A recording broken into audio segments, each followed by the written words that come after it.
Hello दोस्तों, आज मैं आपको कुछ होम्योपैथिक मेडिसिन जो बच्चों में अचानक से मौसम बदलने पर अगर उनको कोई परेशानी जैसे बुखार, आँखों से पानी आना, नाक से पानी आना, छींके आना, खांसी होना, इन सब चीज़ों में जो काम करती हैं कुछ होम्योपैथिक मेडिसिन, उनके बारे में मैं आपको बताना चाहती हूँ।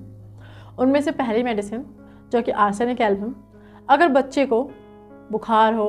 उसके साथ में उसको आँखों से पानी आ रहा है, नाक से पानी आ रहा है, तो हम आर्सेनिक एल्बम दे सकते हैं। दूसरी दवाई हमारी एलियम सिपा, जब बच्चों को मौसम बदलने के टाइम पर बहुत ज़्यादा छींके आ रही हों और नाक से पानी थोड़ा सा छीलने वाला हो, तो हम एलियम सिपा दे सकते हैं।